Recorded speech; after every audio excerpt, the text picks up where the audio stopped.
삭제된 역사 파일. 오늘은 힌터카이페크 농장 일가족 피살 사건에 대한 이야기입니다. 여러분은 지금 눈이 하얗게 쌓인 외딴 농가 마당에 서 있습니다. 발밑을 보니 누군가 농장 안으로 걸어 들어온 선명한 발자국이 보입니다. 그런데 이상한 건 그 발자국이 농가 안쪽으로 들어오는 방향으로만 찍혀 있을 뿐 다시 밖으로 나간 흔적은 전무하다는 겁니다. 들어온 사람은 있는데 나간 사람은 없는 기이한 발자국. 만약 여러분이 이 농장의 주인이라면 어떻게 하시겠습니까? 당연히 소름이 돋고 겁에 질려 당장 경찰에 신고하거나 이웃들에게 도움을 요청하겠죠. 하지만 이 농장의 주인 안드레아스 그루버는 주변 이웃들의 총기 지원 제안이나 경찰 신고 권유를 완강하게 거부했습니다.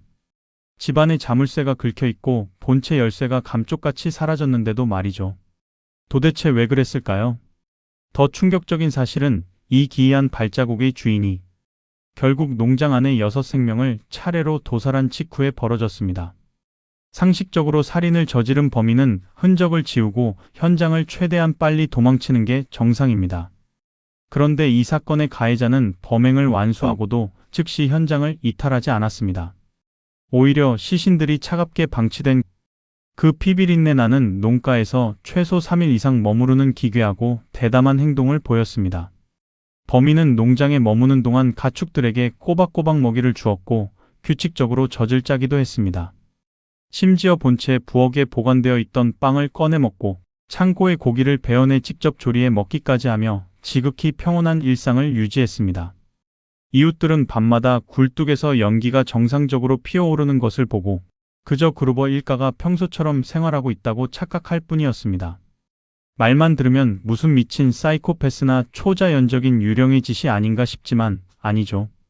이 잔혹하고 모순적인 참극의 이면에는 가문 내부의 추악하고 은밀한 병리, 그리고 당시 독일 사회를 뒤흔들던 잔인한 시대적 아노미가 얽혀 있었습니다. 들어왔지만 나가지 않은 발자국, 그리고 시체들과 함께 밥을 먹으며 일상을 보낸 살인마. 그들은 왜 공권력을 거부했고 범인은 왜 그곳에 상주했던 걸까요? 진짜 이유는 따로 있습니다.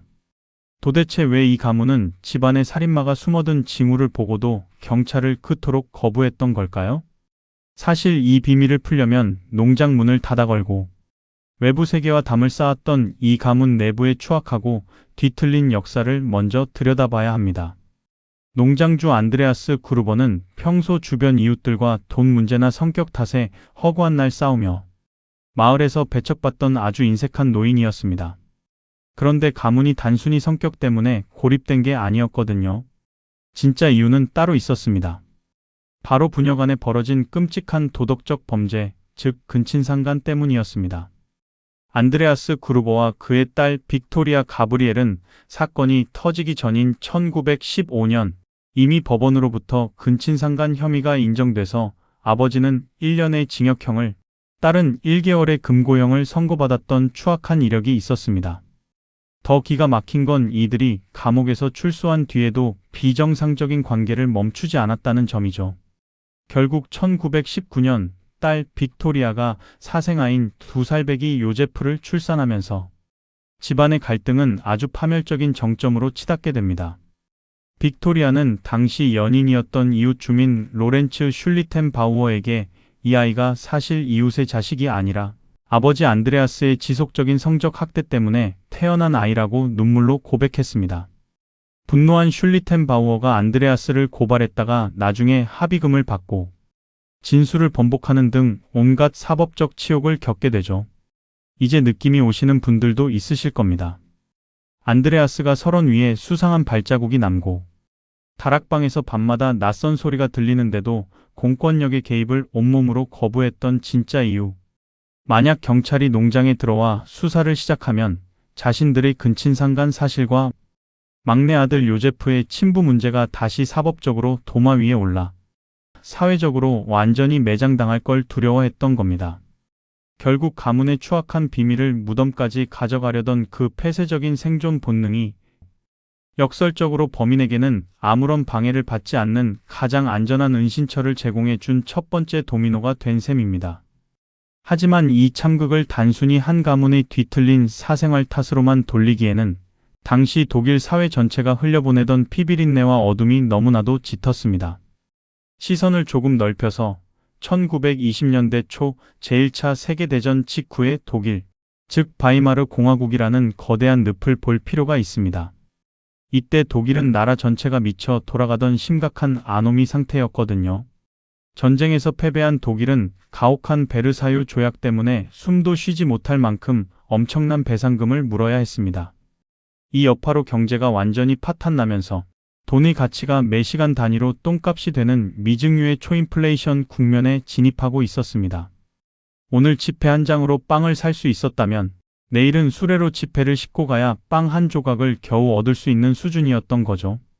사정이 이렇다 보니 농촌 지역의 부유한 지주들은 국가나 은행 시스템을 전혀 믿지 않았습니다. 휴지 조각이 되어가는 마르크와 지폐 대신 진짜 가치가 있는 실물 현금과 금화를 뭉칫돈으로 만들어 농장 깊숙한 곳에 은밀하게 숨겨두기 시작했습니다. 힌터카이페크 농장 역시 마찬가지였습니다. 그루버 노인의 농장 바닥에 엄청난 양의 금화가 묻혀 있다는 소문이 인근 농촌 사회에 파다하게 퍼져나갔고, 이는 전국의 흉악한 범죄자들에게 저 외딴 농가를 습격하면 대박이 터진다는 확실한 살인 동기를 제공하게 됩니다. 여기에 기름을 부은 게 바로 전쟁이 남긴 인간 병기들이었습니다. 제1차 세계대전 최전방 지옥 같은 참혹한 전장에서 사람을 죽이는데 완벽하게 중독된 퇴역 군인들 중 상당수가 심각한 PTSD를 겪으며 사회로 복귀하지 못했습니다. 이들은 무장불황자가 되어 농촌을 약탈하거나 극우 중군사 조직인 프리코르 같은 곳에 가입해 사적폭력과 학살을 일삼았습니다. 인간 생명에 대한 경시가 극에 달했던 시대였죠. 실제로 이 사건의 유력 용의자였던 군프 형제 역시 프리코르 핵심 단원 출신으로 이미 다른 지역에서 농민 9명을 무참히 학살하고 수배 중이던 잔당들이었습니다. 당시 독일 사회에 가득했던 광기와 폭력성이 결국 힌터카이페크 농장에서 무자비하게 휘둘러진 쇠곡괭이의 궤적에 그대로 투영되었던 테죠. 자, 그럼 본격적으로 6명의 목숨이 잔혹하게 도살당했던 1922년 3월 31일 그 참혹한 밤의 시간 속으로 한번 들어가 보죠. 사실 이 농장에서 벌어지던 기이한 일들은 사건 당일 갑자기 하늘에서 떨어진 게 아니었습니다. 수개월 전부터 농장 내부에서는 가문원들의 숨통을 조여오는 고도의 심리적 이상 징후들이 연속적으로 관찰되고 있었거든요. 농장에서 수년 동안 일했던 하녀 크레센츠 리거는 밤마다 다락방에서 정체불명의 발소리와 소음이 지속되고 누군가 어둠 속에서 자신들을 기분 나쁘게 감시하고 있다는 극심한 공포감을 호소했습니다. 결국 이 하녀는 미칠 것 같은 공포를 견디지 못하고 사건 발생 약 6개월 전에 스스로 일을 그만두고 농장을 탈출하듯 떠나버립니다. 집안의 귀신이 곡할 노릇인데 1922년 3월에 접어들면서부터는 상식적으로 설명이 안 되는 물리적인 증거들이 대놓고 드러나기 시작합니다. 농장주 안드레아스 그루버는 인근 주민들에게 아주 이상한 이야기를 털어놓았습니다. 자신들이 구독한 적이 전혀 없는 낯선 미넨 지역 신문이 농장 마당 한복판에서 발견되었다는 겁니다. 뒤이어 농장의 공구 창고 자물쇠에서는 누군가 쇠붙이로 강제로 침입하려 한 듯한 긁힘 흔적이 발견되었고, 심지어 본체 열쇠 중 하나가 감쪽같이 사라지기까지 했습니다.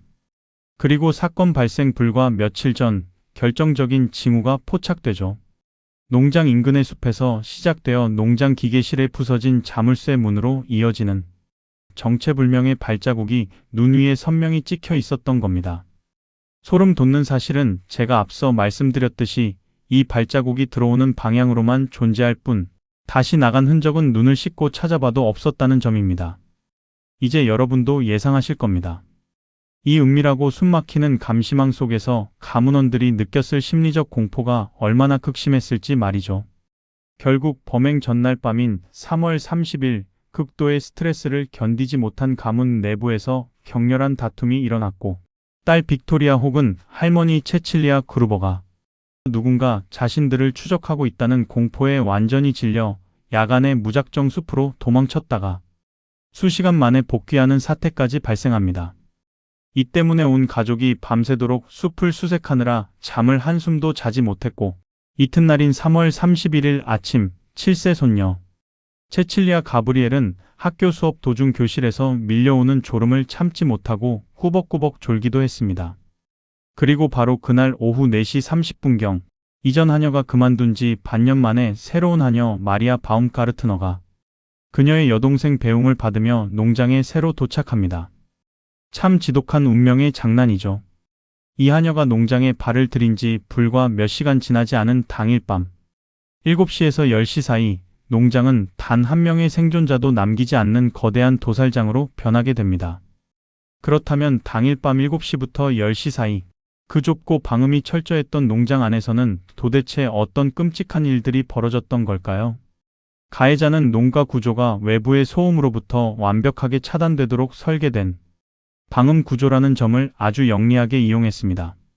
마구간에서 아무리 비명을 지르고 뼈가 부서지는 소리가 나도 본체까지는 들리지 않는다는 이 구조적 특성이 일가족을 한 명씩 차례대로 유인해 도살하는 완벽한 덫이 된 겁니다. 가장 먼저 습격당한 건 집안의 어른들이었습니다. 범인은 마구간으로 안드레아스 그루버와 그의 아내 체칠리아, 그리고 딸 빅토리아를 알 수 없는 이유로 한 명씩 유인했습니다. 법정의사 요한 바티스트 아우뮬러 박사가 피비린내 진동하는 마구간 바닥에서 임시로 실시한 부검 결과는 가해자의 잔혹함이 상상을 초월하는 수준이었다는 걸 적나라하게 보여줍니다.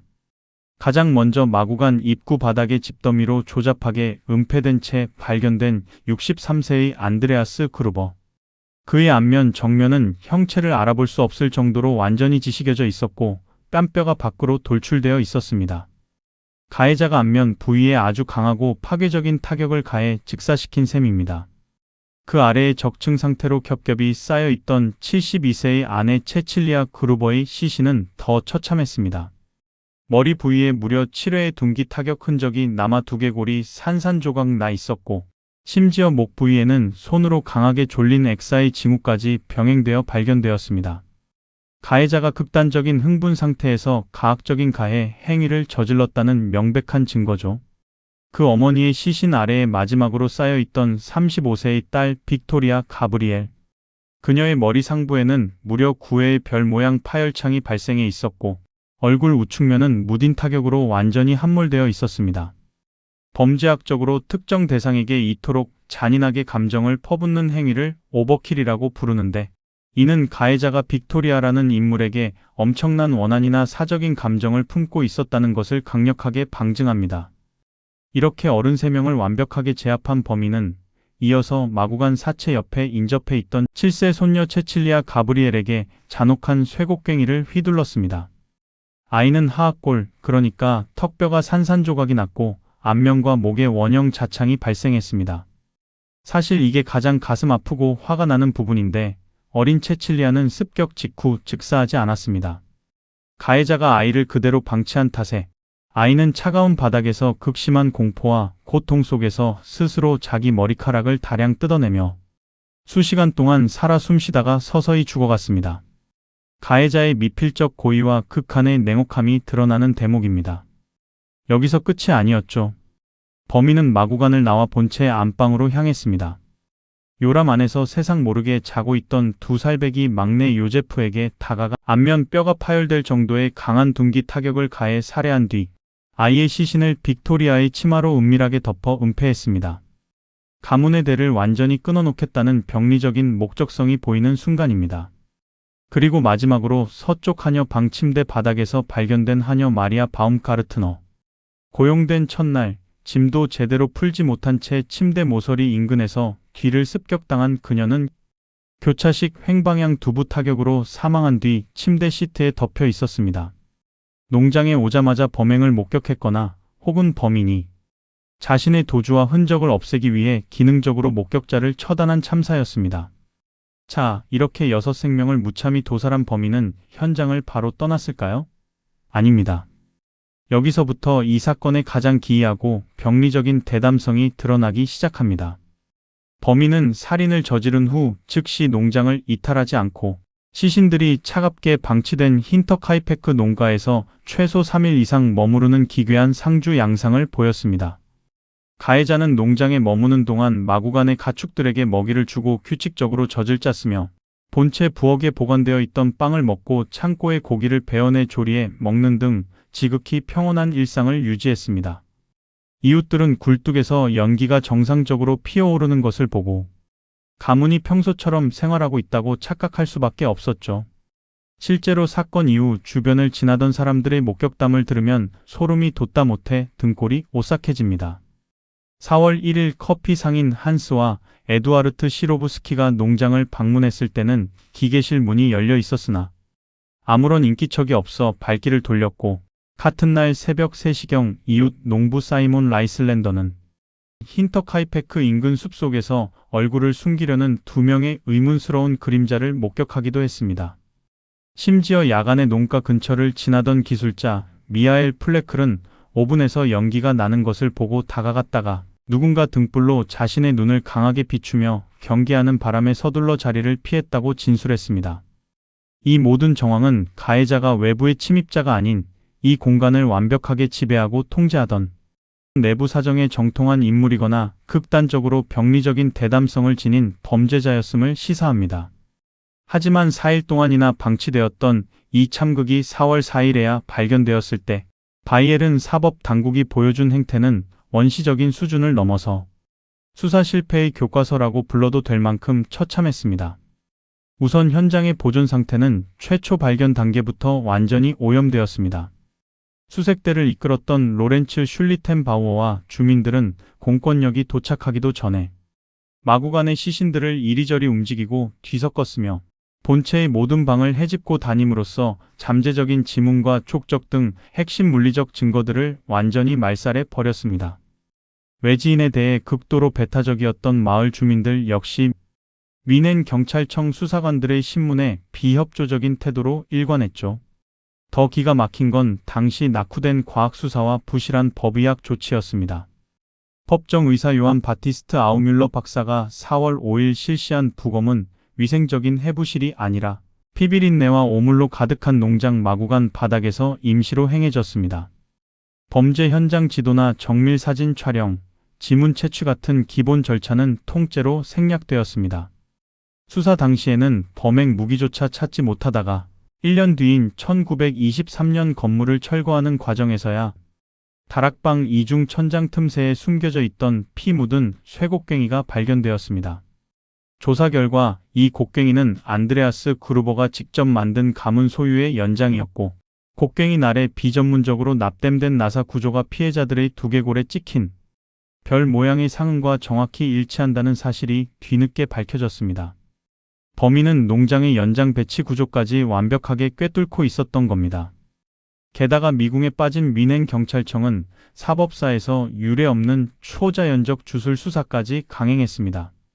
아우뮬러 박사는 피해자 6명의 목을 잘라 두개골을 분리한 뒤 이를 미넨의 저명한 영매들에게 보내 강령술과 투시로 범인을 찾아내려 시도했습니다. 당연히 이 황당한 시도는 비참한 실패로 끝났고, 법원에 보관 중이던 6명의 두개골은 제2차 세계대전 당시 연합군의 공습으로 완전히 소실되면서 현대 법의학적 DNA 대조 기회마저 영구히 상실시키는 치명적인 딜레마를 남기게 되었습니다. 결국 1922년 독일 힌터카이페크 농가에서 벌어진 잔혹한 도살은 단순히 정체불명의 외부 범죄자가 물리적으로 침입해서 저지른 단순한 강도 살인 사건이 아닙니다.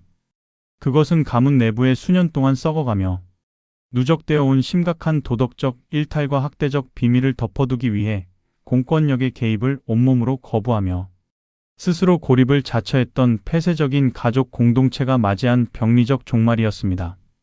비극이 도래하기 전 흰 눈 위에 새겨진 편도의 발자국과 다락방의 정체불명 소음이라는 명백한 경고 징후를 발견하고도 안드레아스 그루버가 사법 당국의 접근을 철저히 차단하며 방어적 침묵을 유지했을 때 가문은 이미 파멸이라는 예정된 올가미에 스스로 목을 넣은 셈이었죠. 이 사건은 전후 아노미와 경제적 파탄 상태에 직면했던 거시적 사회 안에서 한 가족 공동체가 불통과 은폐로 자발적 고립을 선택할 때 어떠한 비극적 운명을 맞이하게 되는지를 여실히 보여주는 차가운 거울과도 같습니다.